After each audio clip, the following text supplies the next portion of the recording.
თბილისის სასულიერო აკადემიისა და სემინარიის კანონიკური სამართლის კათედრის გამგე დეკანოზი ლონგინოს სუარიშვილი შემოგვიერთდა მამა ლონგინოს დაგვოცეთ მადლობა რომ მობრძანდით და ხართ ჩვენი სტუდიის სტუმარი. მოგესალმებით. გვიახლოვდება დიდი და წმინდა მარხვა, აი ეს მოსამზადებელი პერიოდი უკვე იწურება და ორშაბათიდან შევუდგებით დიდ მარხვას და სწორედ ამ თემაზე გვინდა რომ ვისაუბროთ რეგულაციები დიდ მარხვაში, კანონიკური რეგულაციები აი ამ თემასთან დაკავშირებით. პირველ რიგში მინდა გკითხოთ, აი მძიმე მარხვა ასე ვუწოდებთ ხოლმე, ხო? დიდი მარხვა, მძიმე მარხვა. ანუ რას ნიშნავს მძიმე მარხვა? რას გულისხმობს?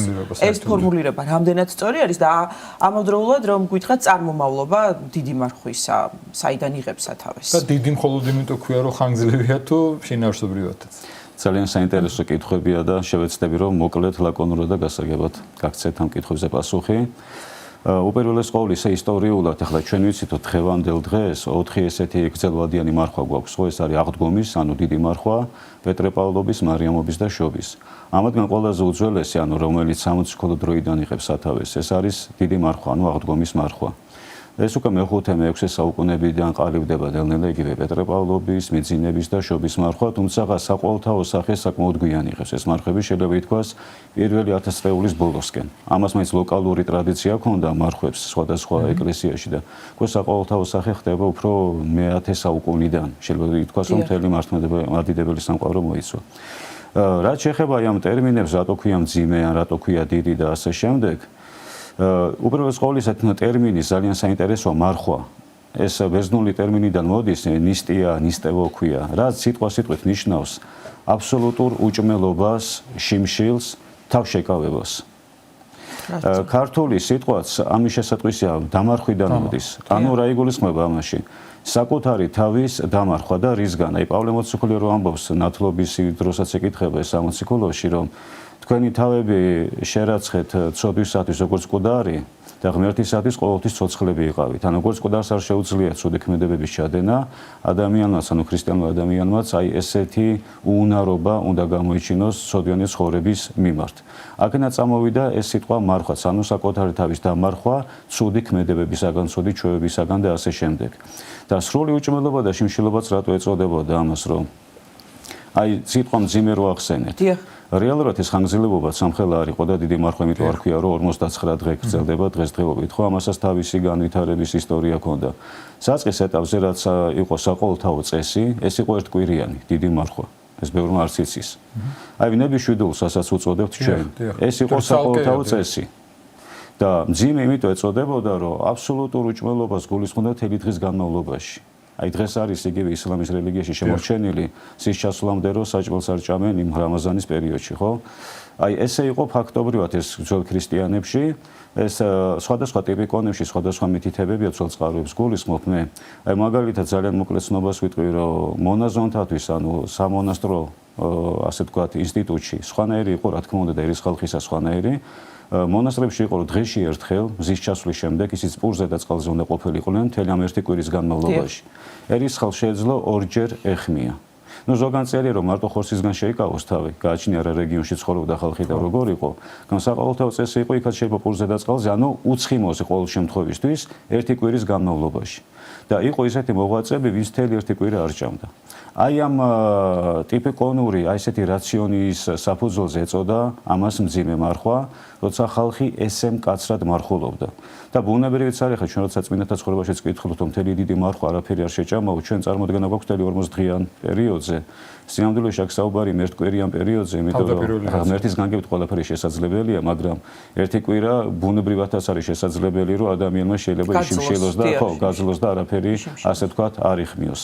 აი ესეთი ვთქვათ მიზეზები გააჩნია, ამას ატომაც ეწოდება მძიმე მარხვა და დიდი მარხვაც ახლა რა თქმა უნდა მოგვიანებით დაერქვა მისი ხანგრძლივობიდან გამომდინარეს და უძველეს წყაროებში წმინდა 40-ეულიც ეწოდება და ბევრს გონია რომ 40-ეული, იმიტომ რომ 40 დღე იმარხულებოდა.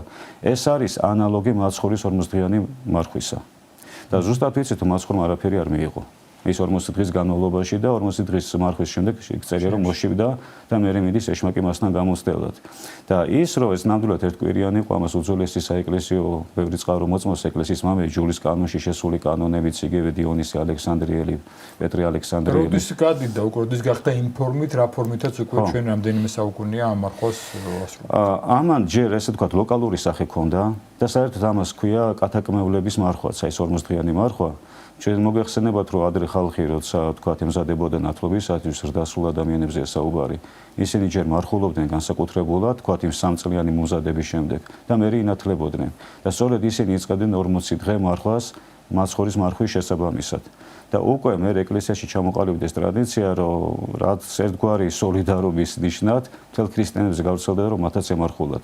საბოლოო ჯამში შეიძლება ითქვას, რომ მე-5 საუკუნიდან იკიდებს ფეხს უკვე საყოველთაო წესად, აი ეს რომ 40 დღე ყალიბდება დიდი მარხვა.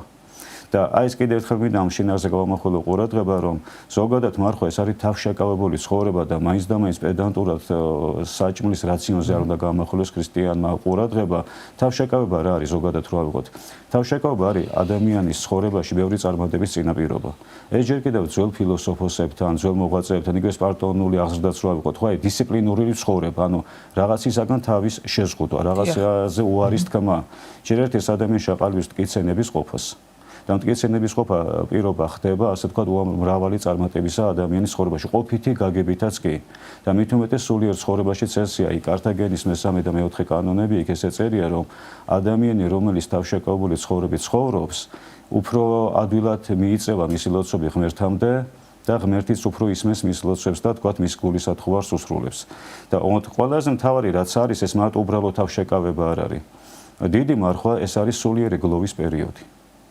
და რა გლოვაზე აქვს საუბარი? ერთის მხრივ აქ საუბარია საკუთარ შეცოდებებზე, ახლა ყველა ადამიანის სოდავს და ყველას თავისი დარღვევა აქვს და მთლიანი შენს ბუნებას გლოვობ ადამიანი, აი ადამიანის სახით რომ რა მოგცა ღმერთმა და რა დაკარგე. და ისივ იმას რომ უნდა დაუბრუნდეთ, ანუ პირველ სამშობლოს, სამოთხეს. და შეიძლება ითქვას ეს გლოვა იგულისხმება. და ამასთანავე უნდა მეწეღან გამორჩონ და მეთქვა რომ დიდი მარხვის თანადროულია 4-შაბათ პარასკევის მარხვებიც. და თავისი რაციონითაც უტოლდება დიდ მარხვას, არაფრით არ განსხვავდება. ეს 4-შაბათი პარასკევით 60 კილო დროიდან იღებს სათავეს და როგორც არის განმარტებული წმინდა მამებთან, ეს 4-შაბათი უკავშირდება მაცხოვრის გაცემის დღეს, პარასკევი მაცხოვრის ჯვარცმის დღეს. ოღონდ ჩვენ გლოვობთ არა მაცხოვრის გაცემას, ამ მაცხოვრის ჯვარცმას, როგორც ადამიანის ტანჯვას. არამედ ისევ იმ მდგომარეობას, რომ ადამიანებმა რა ჩაიდინეს ღმერთის წინაშე. და არის რომ ღმერთს რაღაცა ეთკინა და რაღაცა თითქოს ესეთი ადამიანური ის გამოხატოთ.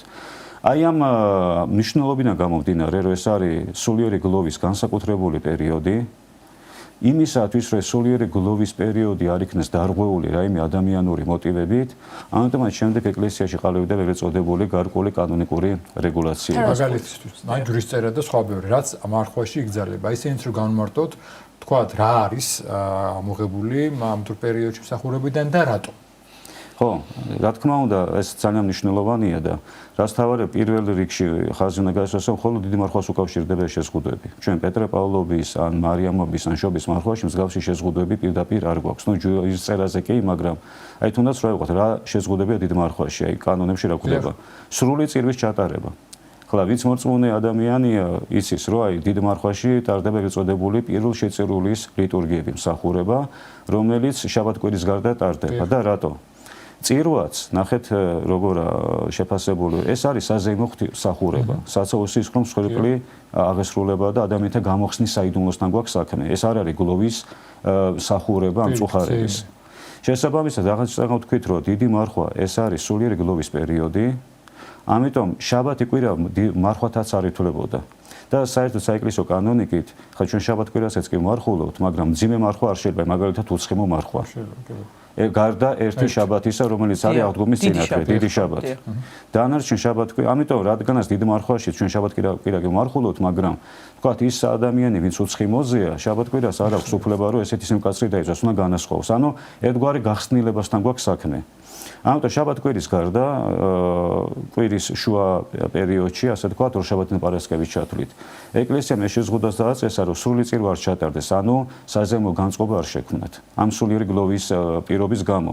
და ეს წერია, რადგანაც ადრეულ პერიოდში ქრისტიანები ხშირად ეზიარებოდნენ და მით უმეტეს დიდი მარხვა, რადგანაც ესეთი სულიერი გლოვის და ღვაწლის პერიოდი იყო, ზიარება ერთგვარი ნუგეში იყო მორწმუნე ადამიანისათვის. და კვირიდან კვირამდე უნუგეშოთ რო არ იყოს ადამიანი, წარმოიდგინეთ, როგორ ხშირად ეზიარებოდნენ, რომ შუა კვირაშიც შეწირული ძღვენის განახლება ეწოდებოდა ამას, რომ ანუ შაბათ-კვირას იკურთხება დამატებითი ტარიგი, ანუ ძღვენი, წმინდა ზიარება, რომელიც ინახება ცალკე და უკვე შეწირულია ეს. და უკვე შუა კვირაში ძირითადად ეს ოთხშაბათი პარასკევია გამოყოფილი, მაგრამ ეს პირობითად, თორე ორშაბათი პარასკევის ჩათვლით ყოველდღე შეიძლება პირველ შეწირული ჩატარდეს. სამშაბათს და ხუთშაბათს. კი, რა თქმა უნდა. და უკვე ხდება ამ შეწირული ძღვენის ზიარება მორწმუნე ადამიანების. ამაზე ცნობები უძველეს წყაროებშიც გვაქვს იგივე მე-4-მე-3 საუკუნეებში, რომ დიდი მარხვაში მორწმუნეები იკრიბებოდნენ, წირვა არ ტარდებოდა, რაღაც ლოცვებს წარმოთქვამდნენ და უკვე ასებული ზიარებით ისევე ზიარებდნენ, ანუ ამით სულიერ საკვებს იღებდნენ. აი აქედან დაედო საფუძველი პირველ შეწირულ ლიტურგიებს. და შეზღუდვაც ამან განაპირობა, რომ საზეიმო მსახურება არ ჩატარდეს. ასევე არ შეიძლება წმინდათა მოსახსენებელი დღეების აღნიშვნა საზეიმოდ დიდ მარხვაში. შუა კვირაში იგულისხმება. ამიტომაც თქვა თუ მოხდა რომ აი თქვა აზრის დღესასწაული დაემთხვა, ან ფარველი ანგელოზის, ან განსაკუთრებული წმინდანის ხსენება, რასაც ეკლესია საზეიმოდ აღნიშნავს, ხო ყავს ესეთები. აი ტიპიკონურად ესეა რომ ან უახლოეს შაბათ-კვირას უნდა იქნეს გადატანილი და იყო ესეთი წესით, რომ ზოგიერთ მონასტრებში სანამ დიდი მარხვა დაიწყებოდა, წინასწარ აღნიშნავდნენ ყოველი წმინდანის ხსენებას, რომელიც დიდი მარხვაში დაიწყებოდა, რომ მერე ნაკლული არ ყოფილიყვნენ. ანუ ესეც და ამას გენეთლია ქვია. გენეთლია რას ნიშნავს? ანუ წმინდანის დაბადების დღე. და დაბადების დღე თითოლება, როცა ის ფიზიკურად გარდაიცვალა, იმიტომ რომ წმინდანად ამ დღეს დაიბადა. და იმიტომაც საეკლესიო წესით წმინდანის ხსენება არის მისი ფიზიკური გარდაცვალების დღე. აი ხარების დღესასწაული ხდება ახლა ნების სამშაბათს და ამ შემთხვევაში როგორ უნდა აღვნიშნოთ? ნუ რა თქმა უნდა, დიდი დღესასწაულია, განსაკუთრებულად მიყვარს. ყველა ის დღესასწაულები, რომელიც ღვთისმშობელს უკავშირდება და საუფლო დღესასწაული. საერთოდ აღნიშნოს ხარების დღესასწაული აღდგომის შემდეგ მეორე განსაკუთრებული დღესასწაულია და საეკლესიო ლიტურგიული წელიწადი ხარებითაც კი იწყებოდა უძველეს დროს. და საერთოდ ფიქრობ, რომ დღე უკვე უნდა იყოს საყოველთაო იმდენად დიდი მნიშვნელობის მატარებელი ხარება. კი, ნამდვილად ესეთი განსაკუთრებულია. ამიტომაცაა, რომ ეს არის ადამიანთა გამოხსნის პირველი, ასე ვთქვათ, საწყისი, როცა უკვე ღვთისმშობელს ეცნობა. ამიტომაც ეს ერთადერთი დღეა, როცა რა დღესაც არ უნდა დაემთხვას, მარხვა ჩერდება. და ანუ ხსნილდება რა გაგებით, რომ ძიმე მარხვა არ ეგება ამ პერიოდში და ტიპიკონში ვითითებულია არათუ ღვინო და თქვათ ცხიმი, ანუ ზეთი, არამედ თევზიც კი. ანუ გახსნილება აი ამ დღეს. ამიტომ ხარება რა დღესაც არ უნდა დაემთხვას, თუნდაც ნების 7 ივლისის პარასკევი იყოს ან რა, ყველა შემთხვევაში ის ამ დღეს ამსუბუქებს. მხოლოდ ამ დღეზე ეს გამონაკლისი დაშვებული. და შეზღუდვებს რაც შეეხება დიდ მარხვაში, კიდე არის ესე თქვათ დაბადების დღის გადახდაც, ესე გვეწერია კანონებში, მოდი რა იგულისხმება. საზეიმო თქვა ხა დღევანდელი გაგებდი რესტორანში რომ გადაიხადო და გართობა და შეურაცხყოფაა დიდი მარხვის, თორე ეს არის გულისხმობა, რომ ახლა დაურეკვა ადამიანს და არ გულოცვა ამ დონეზე არ უნდა მივიდეთ და ამონგინოს აი რაც შეეხება პირველ შეწირული სახურებას, მე მომისმენი და გამიგე ესეთი აზრი და აი თქვენთან გადავამოწმოთ, თუ ხდება ცნობები, რომ რადგან ჩვენ თვით რომ ეს არის განსაკუთრებული შემთხვევა, წინასწარი წირება ძღვენი და შემდგომ რომ ნუგეში იყოს ზიარება, რომ აი თითქოს ბავშვებს არ აზიარებენ, ან ბავშვებისთვის არ არის მაინდა-მაინც აუცილებელი, თუ რაღაც ჯანმრთელობის პრობლემა არ არის მოგზაურობაში შერმეთ ის სწორია მიღებული არსებობს ამაზე რამე წყარო თუ არ აქვს ცნობა. ზოგიერთ ეკლესიაში გვიან პერიოდში, უფრო ალბათ მე-19 საუკუნეს უკავშირებთ, გაჩნდეს ტენდენცია, რომ პირველ შეწირულზე არ უნდა ეზიარონ ბავშვები. ანუ რატო? რადგანაც მსხვერპლი არ შეიწირება და ახლა ვისაც ვიზუალურად უნახავს, რომ ეს ტარიგი, რომელიც არის შეწირული, იმავე დროს სისხლითაც ხდება მისი გაჟღინტვა, იმიტომ რომ მსხვერპლი არ შეიწირება. ბავშვებს ჩვენ ბავშვებს ხორცით ვერ ვაზიარებთ, რომ ვერ მიიღოს მარტო სისხლი. ჩვენ ახლა ამ დროს ღვინოს კი ვასხავთ, იმის გამო, რომ ადვილად მისაღები იყოს და ზოგიერთ ეკლესიაში ჩამოყალიბდა ესეთი აზრი, რომ ეს ღვინო სისხლი არ არის, უბრალოდ ეს არის დამხმარე საშუალება, რომ შრალად არ მიიღოს ადამიანმა და ამიტომ ბავშვები არ უნდა ვაზიაროთ. მაგრამ რეალურად ეს აზრი არ არის, ასე ვთქვათ, საეკლესიო სწავლება. ბევრზმნოვან ეკლესიებში და ბევრ ეკლესიაში მაინც მიჩნეულია, რომ დასაშვებია რატო? ის ღვინო კი არ შეიწირება, მაგრამ ამ ტარიგთან შეერთების შედეგად ისიც უკვე სისხლით არის გაჟღენთილი, შესაბამისად ბავშვების ზიარება არის დაშვებული. და ერთი კიდე აი რადგან ჩვენ საუბრობთ, რომ თითქმარხვაში ყველაფერი გამორჩეულია, განსაკუთრებული ზრუნვაა მიცვალებულებზეც. ხო, ეს 40 დღიანი მოსახსენებელი ყოველდღიური, ესაიდან იღებს ტრადიციას და რატომ განსაკუთრებით ამარხვაში და ვინმე არ გაიგოს, რომ დაუშვათ სხვა დღეებში მიცვალებულს მოხსენიება არ ჭირდება ან ზრუნვა არ ჭირდება. აი ეს შაბათიც ახლა მიცვალებულთა შაბათი. და განსაკუთრებით შაბათები კიდე ეს სამი შაბათი ზედიზედ ემთხვევა. ეს მნიშვნელოვანი რით არის, რომ დიდ მარხვაში შეკვეთილი წირვები არის აკრძალული, ეგრეთ წოდებული. ან თქვათ 40-ით რო დაემთხვას მიცვალებულის ან რაღაცა დიდ მარხვაში წირვა არ აღესრულება მის სახელზე. შესაბამისად ადამიანი უნუგეში რო არ ყოფილიყო, ამიტომაც პანაშვიდები იქნა დაწესებული დიდ მარხვაში, რომ თუ იმეს დაემთხვა ან 40-იან გარდაცვალების დღე, ეხლა ჭირის უფალი უნუგეშეთ რო არ იყოს და არ თქვას ვაი აღდგომა მორჩეს და მე ცეთ შენს მიცვალებულს პატივი, ერთადერთი მიზეზი ეს არის ამისი, თორე რა თქმა უნდა მიცვალებულთა მოხსენიებას რეგულაციები არ აქვს და ვადები ნებისმიერ დროს შეიძლება მათზე განსაკუთრებულად ვილოცოთ და რაც შეეხება ჯვრის წერის შეზღუდვასაც, აი ამაზეც მინდა და ყურადღების გამახვილება. Ну, ეხაც რა თქმა უნდა კანონით ხოლო დიდ მარხვაზე დაწესდა ჯვრის წერის აკრძალვის რეგულაციაც, თუმცა მოგვიანებით მე სხვა მარხვებზეც გავრცელდა ესე ავტომატურად. შობის მარხვაშიც არ წარენ ხოლმე ნათლისღებამდე. Ну, ეს რამდენად თქვათ სწორი არის და კანონიკურად გამართლებული. საერთოდ ეს იგივე პეტრე-პავლობის, მარიამობის და შობის მარხვის ხანგრძლივობაც იყო თითოკვირიანი. ახლა ერთი კვირა ჯვარს თუ ვერ დაიწერდა ადამიანს არაფერი პრობლემა არ იყო, თუმცა კანონით ამ მარხვებში ჯვრის წერა აკრძალული არ არის. და ზოგიერთ ეკლესიაში იგივე პეტრე-პავლობის და შობის მარხვაში ჯვრის წერა დაშვებულია. ერთადერთი მარიამობის მარხვაში იკავებენ თავს როგორც ქალწულისადმი მიწვრილი ეს ამ სიმბოლოდან. ოღონდ ეს არის ადგილობრივი ეკლესიების კომპეტენცია, თვითონ როგორი ტიპი კონიც აქვს შეუძლია ესე გადაწყვიტოს. გამ აქ არის მიზეზი ჯვრის წერის აკრძალვისაც, რომ აი ესეც უნდა ვიცოდეთ, აი ბევრს გონია რომ უკვე ცოლქმარია და მაშინ რა აზრი აქვს და დავწეროთ ჯვარი და თუ ჯერ ცოლქმარი და ანუ ესე რომ ვთქვა თანაცხოვრების დონეზე დაყავთ ეს საკითხი. თანაცხოვრების გამო არ არის აკრძალული დიდ მარხვაში, ასე ვთქვათ, ჯვრის წერა. აქაც იგივე საზეიმო, ეს არის დიდი ზეიმი ადამიანის ცხოვრებაში დღესასწაული და რის გამოც წირვა შეიზღუდა, რის გამოც წმინდათა ხსენების დღე შეიზღუდა, რის გამოც დაბადების დღე შეიზღუდა, იგივე მიზეზით აიკრძალა ჯვრის წერის აღსრულება. ამიტომ ის მოტივი რომ უკვე ცოლქმარი არიან და მაშინ აზრი არ აქვს და დავწეროთ, არაფერ შუაშია. მაშინ შეიძლება გაჩნდეს კითხვა რომ ნათლობა სიხარული და ზეიმე და ნათლობა რატო არის დაშვებული? აი გეტყვით მაგაზეც. სხვათა შორის ნათლობის ჩატარებაც არ შეიძლება შაბათ-კვირის გარდა დიდ მარხვაში. მაგრამ შაბათ-კვირა შეიძლება. კი, იმიტომ შაბათ-კვირა არის თუ მძიმე მარხვა. და რადგან ეს მაინც ადამიანთა გამოხსნის საიდუმლოა, ამიტომ ხლა ქორწინების მსგავსად ეს არ აიკრძალა საყოველთაოდ, მაგრამ აი ორშაბათი ნაპარასკევის ჩათვლით თუ რაიმე საგანგებო შემთხვევასთან არ გვაქვს საქმე, თქვათ მომაკვდავი ადამიანი ან რაღაცა, შაბათ-კვირის გარდა წესით ნათლობაც არ უნდა შესრულდეს. ამაზე გვაქვს ესეთი თქვათ კანონიკური მითითებები და რეგულაციები. არაფერი არ უნდა რეგულაციები. გადაფაროს სიხარულთან ზემოთ. აი დიდი მარხვა არის ისეთი პერიოდი, რომ არანაირმა ადამიანურმა სიხარულმა თუნდაც საეკლესიო დღესასწაულმა არ უნდა გადაფაროს აი ეს სულიერი გლოვის პერიოდი. ამავე მოტივით არის აკრძალული იგივე ბრწყინვალე მშვიდობელში რო არ წერთ ჯვარს. რატო? ეს უკვე გლოვა არა, მაგრამ ეს არის საუფლო სიხარული, აღდგომის სიხარული და იქაც ადამიანურმა სიხარულმა არ უნდა გადაფაროს ეს საუფლო სიხარული. ისე რომ ეს ამ მხრივ ძალიან საინტერესო რეგულაცია დიდ მარხვასთან დაკავშირებით და აი იგივე რაციონთან დაკავშირებითაც მინდა ყურადღება გავამახვილო, რომ აი როგორ უნდა იმარხულოს ერის ადამიანმა, ან როგორ რა თქმა უნდა ჯერ ერთი ამას ყველა თავისუფლიერ მოძღვართან არეგულირებს დღევანდელი გაგებით, მაგრამ აი საყოველთაო წესი როგორ იყო? კი, რა თქმა უნდა. უნდა განვასხვაოთ მონოზონთა და ერისკაცთა მარხვა, ეს არ შეიძლება ერთნაირი იყოს. ოდითგანვე განსხვავებული იყო, წეღანაც ეს ვახსენე. გარდა ამისა, უშუალოდ მარტო საკვებზე არ უნდა მოხდეს აქცენტირება, აქ ზოგადად თავშეკავებულ ცხოვრებაზეა საუბარი, რომ ადამიანმა თავისი თავი გამოასწოროს სხვადასხვა მანკიერებებისაგან, ანუ ცუდი ჩვევებისაგან. რაც შეეხება თვითონ მაინც ასე ვთქვათ, ხორცი საჭმლით საკვებით მარხვას, აქაც როგორაა დადგენილი, რომ ნახეთ, რომ იქ წერია კანონში, რომ თუ თქვა აქალმა იმშობი არა ნების შვიდობში, თუმცა მაშინ თქვით რომ ეს ერთკვირიანი მარხვა იყო. უნდა გააგრძელოს მან ეს ძიმე მარხვა თუ შეიძლება შემსუბუქება და ესე წერია, რომ საკვებით მარხვა ეს დადგენილია ხორცის მოსაუძლურებლად, დასასუსტებლად. და თუ ადამიანი ხორციელად სხვა მიზეზით უკვე დასუსტებულია, მას დამატებით საკვებით დასუსტება აღარ სჭირდება.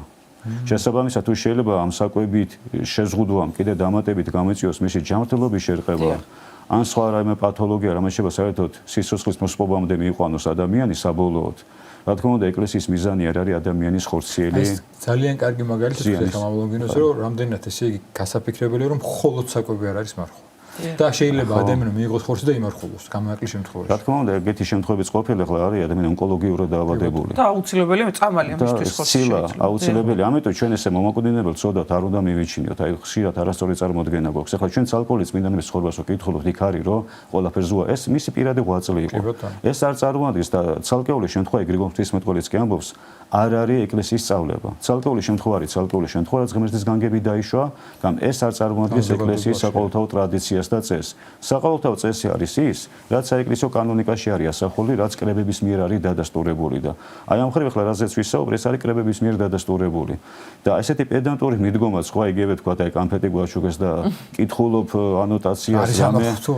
ეხლა პავლე მოციქული ამბობს, რომ ვინმე ესთან რომ მიხვალ, რასაც დაგიდებენ მადლობით მიიღე. то მაცხვარს ამბობს, რომ არათუ პირით შემავალი შეაგინებს კაცს, არამედ პირიდან გამომავალი. აი, ეხლა მე უნდა ვაღიარო ხანდახან მქონია, რომ მღვდელს მოუწია.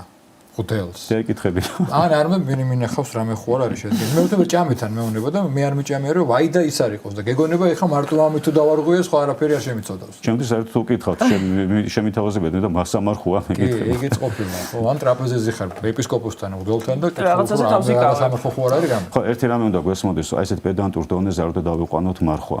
და ესეც აი წეგანს საუბრობდით, თუ შინაარსი არ გესმის, ეს გარეგნული მოწესეობა ადამიანს შიხში შეიყვანს და რა შიხი? ან შეიძლება ჩავარდეს დიდ ხილში, და სულიერი დესპოტიზმი გამოავლინოს უკვე ოჯახის წევრების მიმართ, სხვა ადამიანების მიმართ, ან პირიქით ამოწუროს თავის ეს რესურსი და საერთოდ შეეშვას ეკლესიურ ცხოვრებას. შეუძლებელია ესეთი გარეგნული, მშრალი მიდგომის საეკლესიო ცხოვრების მიმართ ადამიანმა სტაბილურობა შეინარჩუნოს საეკლესიო ცხოვრებაში.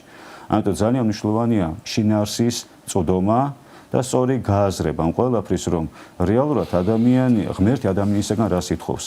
წყალობა ნებავს და არა მსხვერპლი პირდაპირ გაგებით. ანუ ადამიანის გულის მოლმობიერება. ეს მნიშვნელოვანია. მასხვარი ქადაგებას რით იწყებს, რომ შეინანეთ რამე თუ მოახლოებულია ცათასასופველია. ანუ ეს მარხვაც ეს არის ადამიანში სული სინანულის გზნობის გამომწვევის საშუალება, რომ ადამიანი უფრო მეტად დააფიქროს საკუთარ თავზე.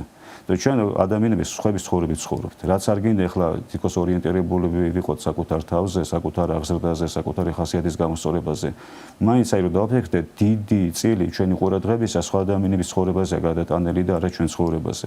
აი დიდი მარხვა ეს მაინც არის ასე ვთქვათ კონცენტრირება საკუთარ თავთან და მაქსიმალურად, ანუ რომ შეძლოს ადამიანმა საკუთარი თავის რეალური დანახვა. რა არის თვითონ როგორც სარკეშური ხედები ადამიანი. მამალონკინოს ზოგს ესეთი შეხედულება აქვს, რომ ის სულიერი გლოვის პერიოდი, რაზეც საუბრობს, რაღაცნაირად გარეგნულადაც უნდა ეტყობოდეს და ძაძებით იყოს შემოსილი და რაღაცა ცოტა ჰიგიენაც ნაკლებად დაიცვას და ამასთან დაკავშირებით წერია ხო ძალიან კონკრეტულად. ხო, ან ძალიან დამწუხრებული. ძალიან კაი ცოცხალ კითხვებს ასვათ და მიხარია რომ ამაზე ყურადღებას ამახვილებთ. სახარებაში პირდაპირ გვეწერია, როცა მარხულობ, ნუ იქნებ როგორც ფარისეველი, წუხარე სახით და ძაძამოსილი. არამედ თავზე ზეთი იცხე, პირი დაიბანე და ხალხს ეჩვენე მხიარულად. ანუ წეგან როგორც თქვით, როგორც ის 4 პარასკევის მარხვა, მარცხოვრის ხორციელ ტანჯვას კი არ გლოვობთ პირდაპირ გაგებით და ამხრივას იმაში.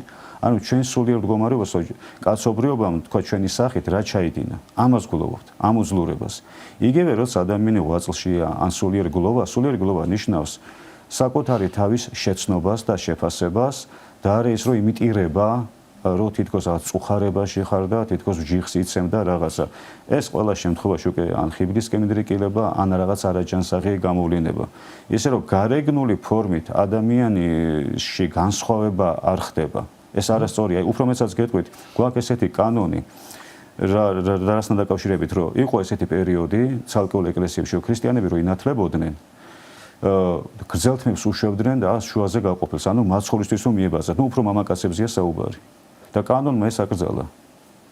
რის გამო?